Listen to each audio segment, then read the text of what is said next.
Welcome to the Wisconsin Podcast. I'm Craig Sauer. On this podcast, we talk Wisconsin things, everything from media, sports, culture, nature, politics, and more. Today, I talked to New York Times bestselling picture book writer Pat Zietlow Miller about her craft, how she got into writing books for children, and where her creative ideas start. Miller's first book, Sophie Squash, was published in 2013. She has published numerous books since, including Wherever You Go, The Quickest Kid in Clarksville, and Be Kind, which was a New York Times bestseller. I asked Miller what makes a great picture book. It has to have a universal emotion at its center, something where any reader, whether it's a little kid or a grandparent, can read the book and go, oh, I know what it's like to feel that way. Or I've been in that situation. So that thing that sort of rings true. And I think some people call it heart too. And so I think any children's book, that is good has that kind of core. Miller's most recent books are When You Are Brave, a book that looks at some of the many times it pays to be brave, and Remarkably You, which celebrates all the special talents and gifts that make you wonderfully different than anyone else.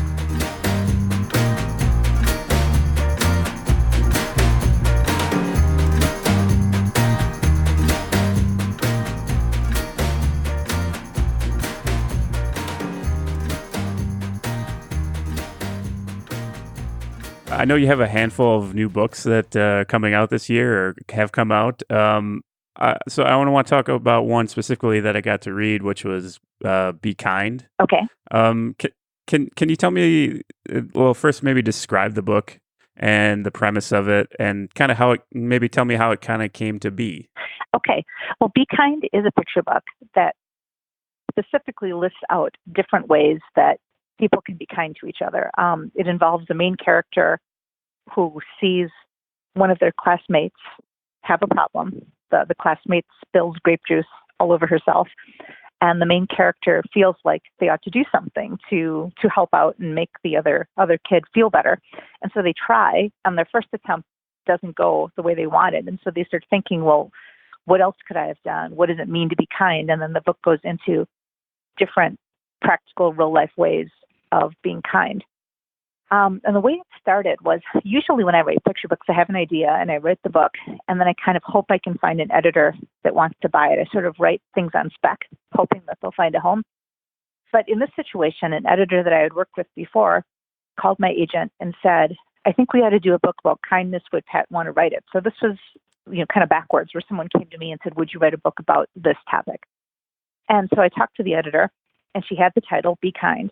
But she didn't have much direction about what she wanted the book to be. So I had total free reign to how I wanted to build it. And that was really fun. And I came up with the idea of the one character spilling grape juice all over herself. Because when I was dating my husband, pretty early when we were dating, I got into his car and I was, I think, drinking grape soda and I spilled it all over the gray interior of his car. And that's how I knew that he was a keeper, because he didn't get mad. He was just like, oh, okay. Yep. Like my dad, who was a great, great guy, but, he would have been, you spilled it in my car. Oh my God. And my future husband was just like, oh, whatever. So that's how the grape juice incident got into Be Kind. I love that. How much do you think the book is kind of a response in a way to kind of the last few years that we've all been kind of living in the society that we live in right now, which is maybe it's kind of harsh, how much is it kind of a response to that? Well, what's funny is I wrote the book. Picture books take a long time to evolve, because even once I write the text and we get the text exactly the way it ought to be, it can take a couple years for the illustrator to do the art. And so I wrote this and thought about this well before our current climate. And then it came out in the middle of everything that's been going on. And I really think it ended up being the right book at the right time. But when I created it, I really never thought there'd be the need for it that there seems to be right now. So that was sort of a coincidence. I think it's one thing for an adult to kind of navigate the world that's kind of harsh sometimes, but I think it's a different thing for a child to grow up in an era like this. Do you have a sense of how the current climate affects young people and maybe how the book kind of tries to I don't know, impact them in a positive way? Well, I hear a lot from teachers. One of the things I know is that Be Kind has been very popular for use in classrooms. A lot of classrooms do something called Classroom Book a Day, where every day the teacher will read a picture book to the students. And this is for little kids, but then a lot of middle schools do it too, where every day the middle schoolers get together and they listen to a picture book and they use it as a conversation starter. And a lot of schools have used Be Kind. And then I've been fortunate enough where a lot of times the teachers will reach out and kind of tell me the discussion that it led to, or they'll tell me about a project that they did. And schools have done some really cool stuff, and the kids have really gotten into it. Like, they've gone out and done community volunteering, or they've filled up entire walls and hallways with every time they saw someone doing something kind, they could like stick a Post-it note on the wall. Or they had like a big bucket where every time they did something kind, they put a piece of paper in, and when they hit a certain amount of kind deeds, something happened. I've seen schools make big, huge paper chains, kind of the idea that one little kind act can build on another to make a difference, where like then you have these huge paper chains representing all the kind acts. So it's been really neat seeing those activities and those discussions happen. And then I think one of my favorite stories is a teacher read the book to little kids, like kindergartners. And then the next day, a couple kids came up to her and talked about how they were like Tanisha, the girl that spilled grape juice, or they were like the other character that was the one that helped. So they were like taking the story and applying it to their own life. Does a children's book always have to have a message? Is that kind of what you start out with, or how do you kind of approach what you're trying to convey in a book? Or are you just trying to have fun sometimes? How do you kind of approach like what you're trying to say? I'm just kind of curious. Yeah, well, I think my philosophy of children's books is for a children's book to be memorable and good, it has to have a universal emotion at its center, something where any reader, whether it's a little kid or a grandparent, can read the book and go, oh, I know what it's like to feel that way. Or I've been in that situation. So this is that thing that sort of rings true. And I think some people call it heart too. And so I think any children's book, that is good has that kind of core. Sometimes it can be a message, although the one thing you don't want with children's books is for them to be preachy. Like sometimes I read books written by people who are just starting out, and they tell a story and then they end with, so that's why you should always brush your teeth. And nobody wants to hear that. Kids don't want to hear, right? So you can't be really overt about it. You can have a message in there, but it's got to be something that the kid will read the book and figure out on their own. Like nowhere in Be Kind does it say, and that's why you should always be kind to people. It's just shown. So I think I always try to go for that universal emotion. If you can remember what it's like what scared you or what made you worried or excited or happy when you were a kid. If you can remember those things and get them in your story, that's going to give you a good chance of succeeding. When you write a book like Be Kind, does it affect you? Does it like kind of, does that message kind of like after you've been thinking about it for a while, like, really kind of hit home and be like, oh, I should maybe approach my life with a bit more kindness, just because you've been thinking about it over and over again? Does it kind of rub off on you as well? I think when you write a book called Be Kind, you do have to kind of like up your game a little bit, So I started thinking about like, okay, I try to be a kind person, but there's always more you can do. And so I have noticed myself thinking like, okay, what can I do that's even beyond what I would normally do? You can't write Be Kind and then be a jerk. I want to go back to when you were young. I know you've told this story before. I've read about it. Is you had a teacher who was kind to you when you were young and encouraged you to write, I guess. Can you tell me a little bit about that teacher and that experience when you were a child? Yeah, I actually have been fortunate enough to have several teachers that really, really encouraged me. The first one was when I was in fourth grade, and we had to write these journals. And I remember like getting my journal back where she would just have written things on it, that were very encouraging and very wonderful and very supportive. And that was like the first time I went, maybe I'm good at this. And then in seventh grade, I had a teacher where we all had to write, personal essays. And I wrote about my grandmother's square dancing skirts. My grandmother and my grandfather square danced competitively. And if you walked into one of the rooms in their house, square dancing skirts are these big, huge, puffy things. And so they don't really fit in the closet. So my grandmother had them hung from the ceiling, and they filled up the ceiling of the room. And if you lay on the floor as a kid and looked up, you saw these big, huge colored circles of like netting, which were the skirts. And I wrote an essay about what it was like looking at my grandmother's square dancing skirts. And my teacher said that this was the first time anything a student had written had given her chills. And she read my essay out loud to the class, which, to her, she didn't think she was doing anything wonderful. But to me, it was just so affirming, again, that I could write something that somebody else would care about.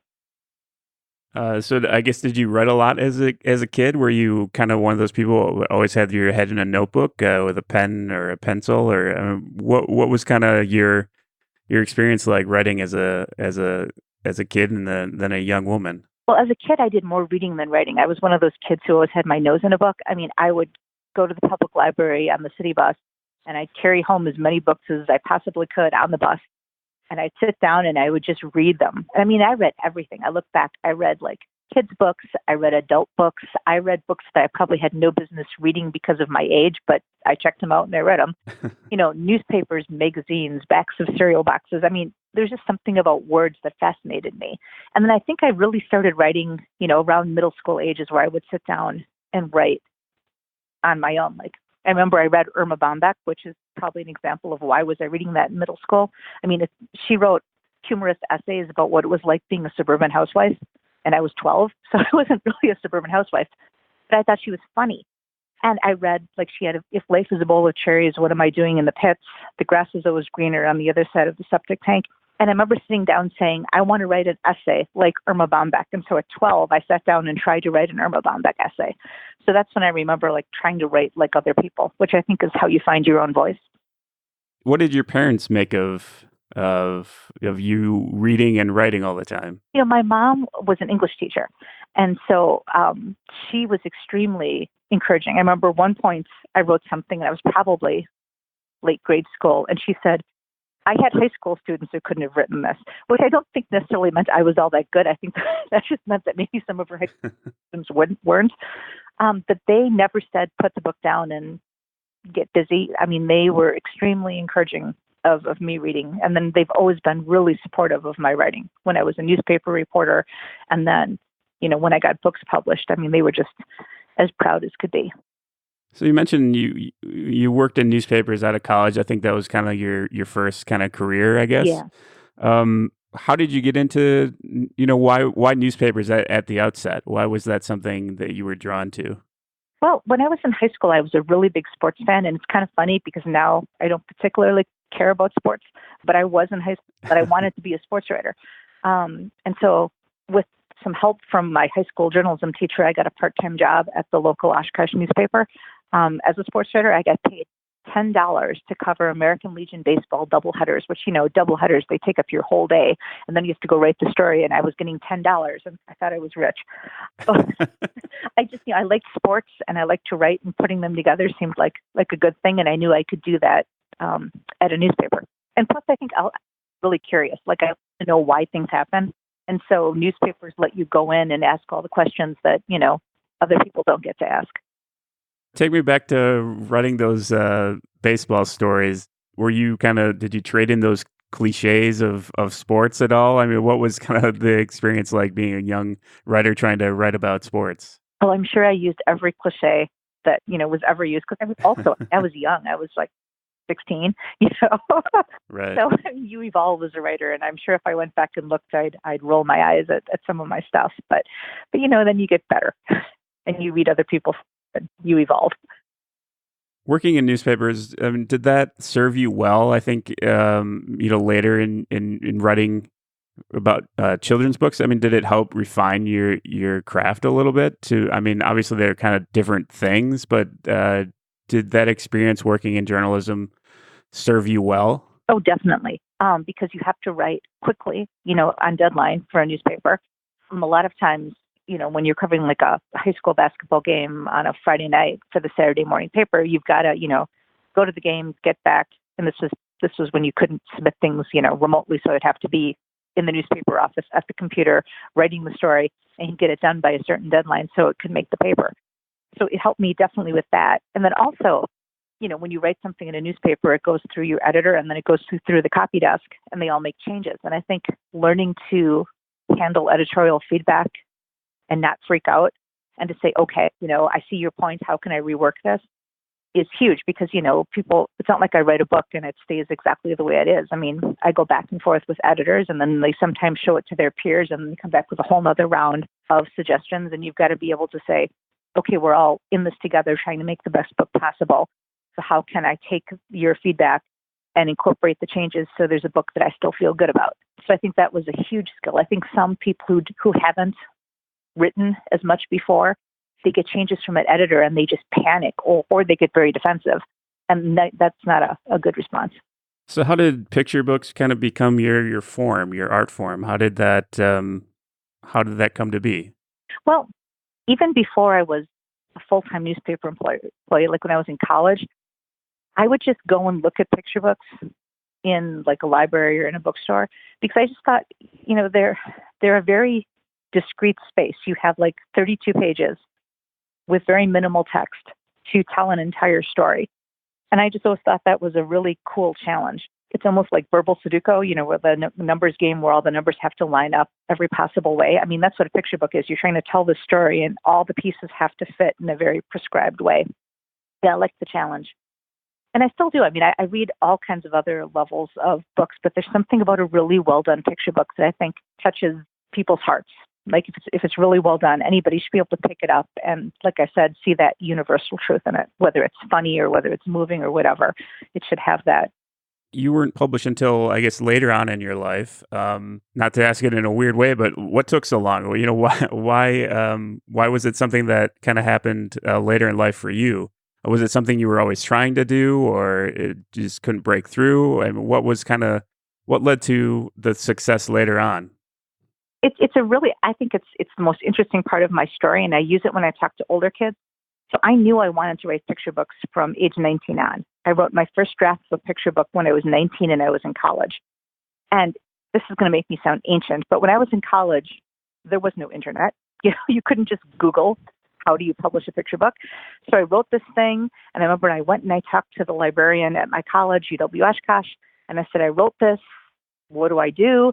And she said, well, find some of your favorite books in the library, see who published them, and then send it to that publisher. So I went to the library. I found a picture book I liked. I don't remember even who the publisher was, but I found the address, inside the book, and I mailed a paper copy of it off to that publisher. And then a couple months later, I got a form rejection, one of those just Xerox things that says, thank you for your submission. Unfortunately, it doesn't meet our needs. And I kind of went, oh, well, I guess that didn't work. And then I didn't try anymore for 20 years. I graduated. I worked at newspapers. I got married. I had kids. I got a master's degree. I got other jobs.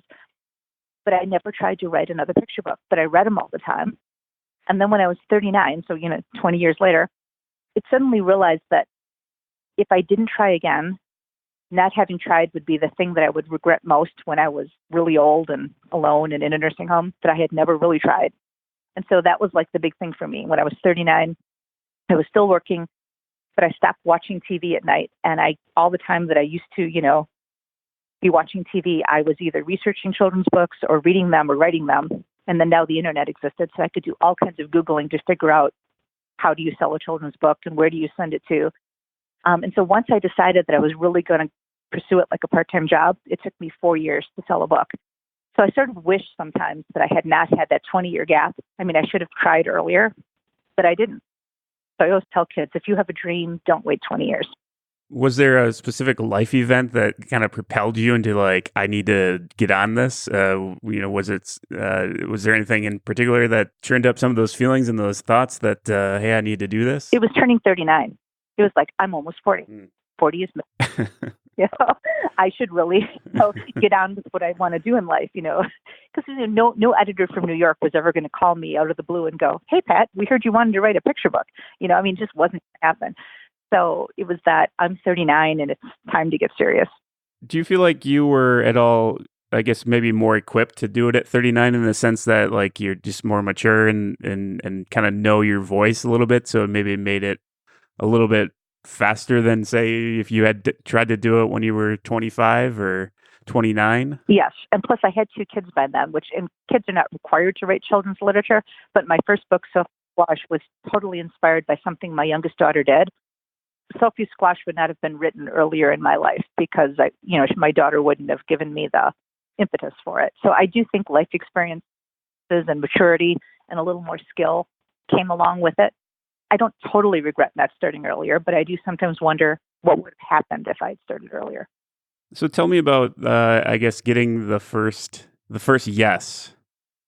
Okay, well, I had been trying for 4 years, from 39 to 4. Yeah, 4. I can't do math. Whatever 39 plus 4 is. I've been trying for 4 years. This is why I write. I can't do math. And I had been sending things out, and when I was sending them to publishers just to see, and I was getting a lot of rejections. One day I was at home. I wasn't working that day, and the phone rang, and the caller ID said Random House.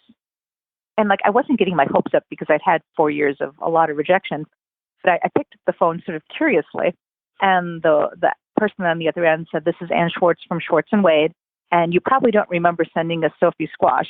And I said, "Oh, I remember." And they wanted to publish it. And it was just this, I don't remember much of the phone call because it was so surreal, but it was just a great moment when you finally get a yes after all that trying. So Sophie Squash is obviously, it's kind of based on something that happened with your daughter, about a young girl who's kind of like best friends with a squash. But of course, squash don't last forever. So there's some change in the book.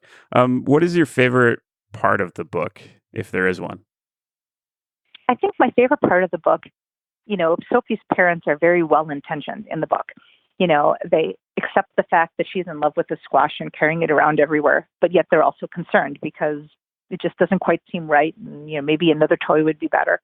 And so they spend a lot of time very quietly trying to convince her to do other things. And I like the part where they sit her down and say, we should really donate Bernice, the squash, to a food pantry before she rots. And Sophie says, Bernice will last forever. And when I talk to kids, I always say, will Bernice last forever? And they all say, no. Is that an actual thing that you tried with your daughter? Well, I was not as nice. And my daughter, who is now 16, points this out to me. I was not as nice to her parents in the book. When her squash started getting sort of questionable, I just threw it out and bought her another one. And I tell them and they just look at me. So when I wrote the book, I thought, what if I had been more patient? What if I hadn't taken the squash away? What might have happened? And that's how it led to the ending of the book, where Sophie plants the squash and a new squash plant grows. My daughter went through a period. She carried squash around. She carried whole bags of flour around, which terrified me because if she dropped them, that would have been a disaster. I mean, she was the kid who fell in love with all kinds of odd things and adopted them. What does your daughter make of kind of being a part of a children's book? Well, she's always been thrilled. I mean, when it first came out, she was just, so excited. And now, she's proud of it. She's a junior in high school, and I went and talked to her English class earlier this year, and I asked her beforehand, I said, is it okay if I read Sophie Squash? And she said yes. And then I told everybody, in her class that Sony had inspired the story. So yeah, she's always been good about it. So how do you know, when there's a moment like that happens in your life? And we've already talked about two of them, where these kind of influences from your life that shows up in your book, with the grape soda, the grape spilling, and then the incident, happening with your daughter. I mean, how do you hone in and kind of oh, this is a story? Well, a lot of my books are inspired from little events in my life. I think if it's something that happens and you find yourself telling a lot of people about it, and saying, oh, this happened, wasn't this funny? Or if you find yourself posting on Facebook about it, that means there's usually a kernel of something there. It doesn't mean that the book is going to tell this thing exactly the way it happened in real life, because you've got to make it a good story, but it means there's a kernel of something there. One of my books, Wide Awake Bear, is inspired by an absolutely epic temper tantrum my youngest daughter had. It was like the meltdown of the ages, and it led to the Wide Awake Bear. Another of your books that I got to read was The Quickest Kid in Clarksville. Yeah. And I'm wondering if you can tell me a little bit about that book and what was kind of the seed that started that book for you. Okay, that one's a little different. That one started out very different than how it ended. My first draft of that book was called The Fastest Feet on Fleet Street, and it was a 100% fiction book about two girls who were competing to see who was the better jumper, runner, and rope skipper. And it just didn't, I mean, it was fine, but it didn't have the oomph that I think you need to sell a book. Like, because when you write a book, there's got to be something about it that makes people take your book off the shelf versus all the other books that are out there. And my initial draft just didn't have that extra something. And then I talked to a bunch of different people and writing friends. And somebody said, well, it seems like it needs almost sort of a historical element. And so I started thinking, and I've always been a big Wilma Rudolph fan, and her story about how she went from having polio as a kid and walking with a leg brace to winning 3 gold medals and becoming the fastest woman in the world. And I knew enough about her to know that she had lived in 1960. So I did a whole bunch of research on her and discovered that she had lived in Clarksville, Tennessee. And I thought, well, what if these 2 girls in my original story lived in Clarksville, Tennessee in 1960? Everybody, all the kids there probably looked up to Wilma Rudolph and thought she was awesome. And I learned also that the city had a parade after Wilma won her 3 gold medals. And Clarksville was still a segregated town in 1960 under Jim Crow law. And Wilma had said, well, I'm not going to do a parade unless the parade's open to everyone. And so her victory parade was the first integrated event in Clarksville history. And so I took all of that and rewrote the story and had the 2 girls being huge Wilma Rudolph fans. They both wanted to be as fast as she was. And so, but they ended up working together and then going to the parade and seeing Wilma. And so I did a ton of research as well. I talked to historians in Clarksville, Tennessee, and people with the newspaper there to make sure that I got the facts right. And it made all the difference. It was just such a better story after that. Obviously, you can't put as we've talked, you can't put a ton of facts and details in a children's book because there's only a certain amount of words and pages. But in going through all that research on Wilma Rudolph, what kinds of things that did you discover that you wish you could have got in the book somehow, or things that were inspiring to you? Yeah, well, you're absolutely right. For all the research that I did, the actual factual information about Wilma, it was probably a couple sentences scattered throughout. So I did learn a lot of other interesting things about her, about, exactly how, because she had the leg brace and the doctors had told her parents that she would always need it, but Wilma was sort of a strong-willed kid and she didn't like wearing a leg brace. And so when her parents weren't looking, she would take it off and she would force herself to walk without it. And that's how she eventually got strong enough where she could run. I think if she had left the brace on, she never would have become the fastest woman in the world. So it was sort of by not following the rules, she actually ended up helping herself. So that was a really cool thing. And then she was one of either 21 or 22 children. I can't remember, just this huge family, and they didn't have a lot of money, obviously. And just how she kind of, came from that to become the person she ended up being was fascinating. Another book that I got to read was, which is maybe the favorite one I've gotten to read of your books, is Wherever You Go. Oh, thank you. The story it's about an adventurous rabbit and his friends going out on a journey and eventually coming back home. But can you tell me a little bit about that book and where it came from? Was there a kernel of an idea in your life that you went somewhere, or was that another one of those where an editor had an idea? Where did that book come from? Well, okay, now this is the third way I get ideas. Sometimes I'm just hanging around doing whatever I'm doing, and I'll get phrases or sentences that pop into my head, and they seem interesting, so I write them down. And for this one, I was at work doing my day job, and all of a sudden, out of nowhere, I had this phrase that came into my head that said, roads go over a hill, under a bridge, deep in a valley, high on a ridge. And I wrote it down, and I emailed it to myself at home, and I went back to work. And then I just sort of started playing around with it. And I started thinking well, where else could roads go? And the book was originally called Roads. And that was my first book in rhyme. And writing in rhyme is so much harder than writing prose. Because, the rhythm and the meter and just getting it exactly right. So I slaved over that book. But what was kind of funny is once I started writing it, I realized that it's a travel story, but it's also a story about going through life. And my oldest daughter was getting close to graduating from high school. And so when I wrote it, I was thinking about what are all the messages that I want to send her off into the world with. And so the subtext of that book is kind of your journey through life and making the choices to get you where you want to go. And then it ended up coming out the year that she graduated from high school. So the timing was perfect. What did she make of that story? Did you kind of explain that that was kind of what you were thinking or were feeling at the time? And Yeah, what did she make of it? no, she was good about it. Now, hopefully, she'll never hear this, but my my oldest daughter went through. I mean, she's lovely, but she went through a period as a teenager when she was a little harder to live with. As probably most of us do as teenagers. So she thought it was good, but she didn't get too psyched about it. And she's the kid that when my very first book was published, the boxes came and there were all the Sophie squash. She picked one up, looked at it, flipped through it, and then went, "Wow, Mom, that almost looks legit." I'm like, "Oh, well, thanks." So that was sort of her reaction to my books when she was a teenager. Now that she's, in college and older, she thinks it's outstanding. But when she was a teenager, she was like not all that impressed. So is there kind of like a standout message you hope people take out of that book when they read it?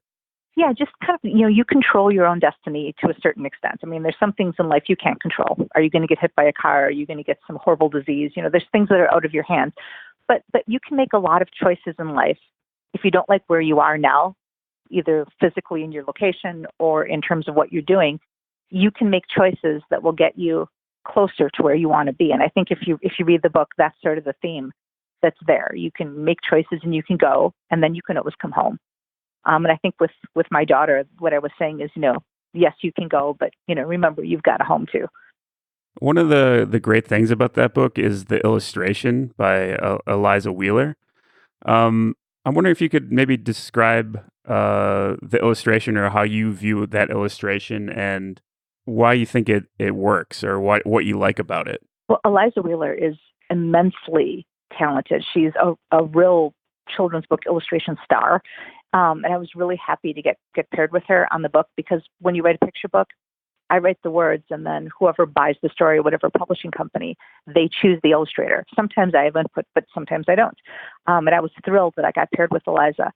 And I think what makes her art so good is it's vast, it's sweeping, it has this intricate level of detail. Like wherever you go, you can look through time and time again, and I still see things in the art that I had never seen before. And then I also think she uses light really well. There's many, many pages in there that use light in different ways, and she's just excellent. And I do have to say, she and I have another book coming out this year. It comes out in March, and it's called When You Are Brave. And the art in that book is every bit as gorgeous as the art in Wherever You Go. I believe she grew up in northern Wisconsin too, so she's got some Midwest roots. Was that kind of a nice thing to work with somebody with Wisconsin roots? Oh, I was thrilled. I think she grew up in Solon Springs and then went to UW Stout, and I grew up in Oshkosh and went to UW Oshkosh. So we actually went on a little mini book tour together, and we were comparing notes and stuff. And I just think it was great having two Wisconsin people work on that book. And I'm curious, like you mentioned that you don't get to choose an illustrator, but how important is the illustrator when it comes to the book? I mean, does it make a huge impact in whether a book is successful or not? I think so. I think in some ways the art is almost more important than the story. And as a writer, I mean, that's saying something because, picture books, when they're displayed, you look at the cover and does it make you want to pick it up? If the cover doesn't make you want to pick it up, it can be the most wonderful story in the world and no one will ever see it. So I think the art is what draws people's attention. And I think really good picture books, the words and the art support each other, and the art adds more to the story than is told in the story's words. And when you write picture books, you always hear you have to leave room for the illustrator. Most picture books, they don't spend a lot of time saying what the character looks like because you can see it right in the art. So it's really a wonderful partnership between the two. But I would say the illustrations are probably slightly more important. What's that feeling like when you see the first drawings of your words kind of put to page? What's that kind of feeling like? That is my favorite part of the book process is, once I've written the story, and then, keep in mind a year or so has passed because it takes, that long to make art for a picture book. And then when I get the color proofs and I look at them and see how somebody else interpreted my story, it's the best part. Because some people, when they write, see pictures in their head, and I really don't. I just see the words. So it's not like I usually go in with a set of expectations. Although I will say with Wherever You Go, I had just assumed the characters would be people because the text never specifies. And so when I saw that there was a rabbit and animals, I was surprised. But then I looked at them and realized how awesome it was. And, now I can't picture it any other way. So we've mentioned that you grew up in Wisconsin. You spent most of your life here. I think your whole life. You've lived your whole life here, if I'm correct. Do you think that influences your approach at all, or influences your writing or the way you approach a picture book? Oh, I'm sure it does. The one example I can think of is when I wrote Sophie Squash. So, after Sophie Squash starts getting mushy and gross and rotting, she decides to bury the squash. And when she buries the squash, she thinks that somehow that's just going to make the squash better. And then it snows. And so the squash spends all winter buried in the garden. And then in spring, a new squash grows. Well, so the book came out, and somebody in an Amazon review said, this book must take place in a part of the country where the ground stays frozen all winter. And I read that and I thought, of course the ground stays frozen all winter. And then I went, well, I mean, it had never occurred to me really when I was writing the book that there are a lot of places in the U.S. where that's not the case. So that was definitely my Wisconsin background coming through, because, well, what else would happen? And if I had lived in Louisiana or Texas, I'm not sure that would have been my go-to assumption, So, yeah, I mean, that kind of leads into my next question, which is, once you put a book out and it's out in the world, I mean, what's that kind of like for you to go out and read it to people, or to go on a book tour? It's got to be just incredibly fascinating to see everybody's reaction to your book and their interpretation of your book. Oh, it really is. I mean, because, you write something and you put everything you have into it, and then you send it out into the world, and it sort of has to stand on its own, because you're not there saying, well, no, this is what I meant. Someone's got to read it, and it either has to work for them or it doesn't. And so usually on the day that the book comes out, I'm kind of like nervous and worried, like, well, what's going to happen? Are people going to like my baby? But then, once it's out and going on and I start getting feedback, it's really, really fun to hear from teachers and students, or if I go into classrooms or schools and I read to the kids, and get their reactions. It's really an amazing feeling, especially when like people that I don't know will contact me and say, I read your book and this is how it impacted my kid, or this is how it had a place in my life. I mean, I've gotten some really lovely stories from people about how one of my books has made a difference to their family. Like Wide Awake Bear. A woman told me that her daughter was very scared of the dark, and then they read that book, and now her daughter sleeps with the book because it makes her feel safe. And I'm like, okay, we can't beat that. And then just other stories along those lines of, where the book was really important to somebody. You've read a lot of picture books, a lot of children's books throughout your entire life, I guess, and I know it's something you continue to do, reading a lot of books. What makes a good one? Like what is there a formula to it? I mean, what is it that separates one from the masses? Well, I mean, I think a lot of children's books do have a bit of a formula. There's a kid or a main character that has a problem. And then the picture book is like, how do they solve that problem? And they can do it in a funny way. They can do it in a serious way. But the character has to solve the problem themselves. There can't be a parent or a teacher swooping in and solving it for them. And usually, if you spend time looking at books and analyzing them, they try 3 times and fail. And then the 4th time is when they figure it out.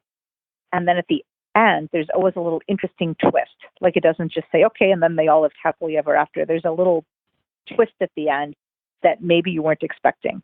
So that's sort of a standard picture book structure. And in terms of what makes one stand out from another, I really think it's that universal human emotion, the relatability, that someone can see themselves in it. Or in some cases, it's the humor. Like if you write one and it's really, really funny, it's got to have that thing that makes the kid go, again, I want to hear the book again. If you read it once and that's it, I mean, picture books cost, if you buy them at a bookstore, like $17.99. It's got to be worth the $17.99, which means, you want to read it multiple times and have it become a favorite. I think the ultimate barometer of success probably in your world is when books are passed down from generation to generation, where somebody who's read a book when they were a kid and wants to read it to their kid. Is there a reason why some people will carry a book with them through their entire life, in your opinion? I mean, I'm sure you've had books like that with your kids. Is there something that causes that in all of us? Well, I think when you're a kid, if there's a book that speaks to you as a child or resonates with you in some way, you remember that it was important to you. And then you kind of want to pass the same thing down to your kid, And I think things that are important to you as a child or that helped you feel understood or safe, that's an important thing. And I think that stays with you. I know when we were expecting our first child, I went to a bookstore and I bought, the books that I remembered liking from when I was a kid, like, The Snowy Day by Ezra Jack Keats, and We're Going on a Bear Hunt, and Alexander and the Terrible, Horrible, No Good, Very Bad Day. And then I read the new stuff and found new favorites too, but you go back to the things you remember making you feel good. As we've mentioned, you got a couple books. Do you want to they're coming? I think coming out this year, or haven't come out, or where are you? What's kind of on the radar for you right now?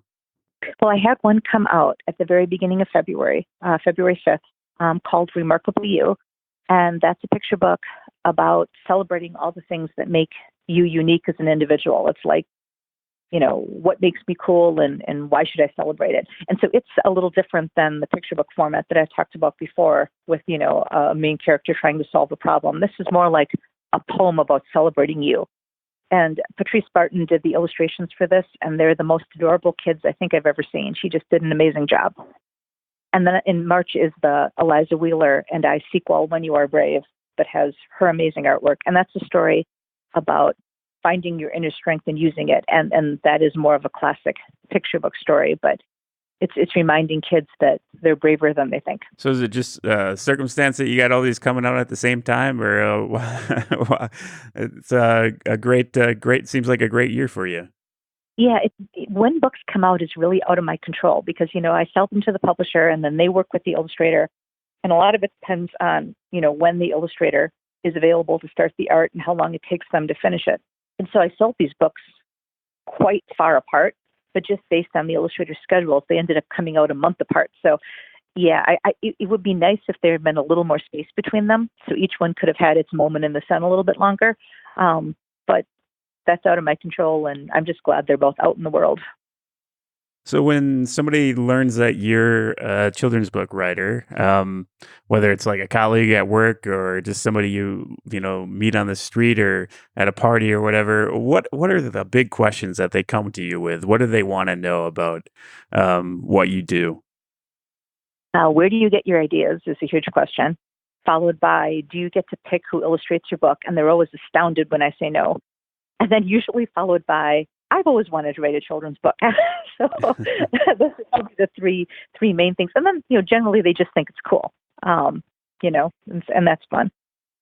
So do you have any advice for people who are a young writer, want to get into writing children's book or any kind of book? Well, I always tell kids, read as much as you can. And this would apply to adults too. I tell kids that, your brain is like a sponge, and the more words that you put into it when you read, when you sit down to write, it's like you're squeezing the sponge and all those words that you've stockpiled come out. And so if you want to be a good writer, the first thing you can be is a good reader. And you don't have to read great classic literature. You can read anything that you think is awesome, comic books, graphic novels, sports stories, anything.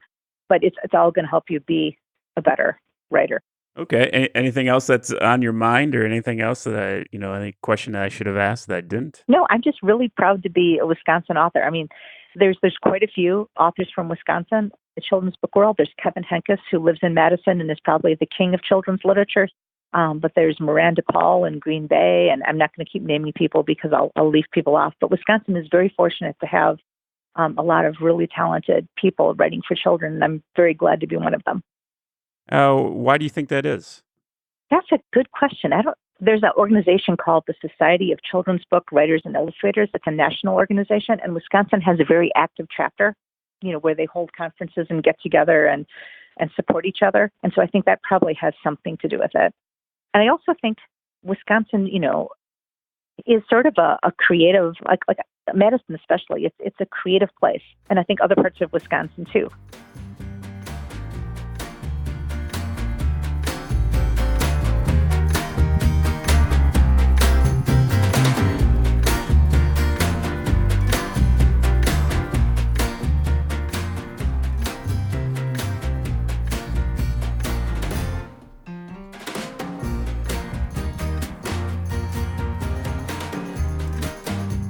Thank you to Pat for the conversation. Make sure to subscribe to the Wisconsin Podcast on iTunes, Stitcher, or Google Play. You can also stay in the loop about the pod by visiting wispod.com and following the show on Twitter at wispodcast and on Facebook at the Wisconsin Podcast. Cheers.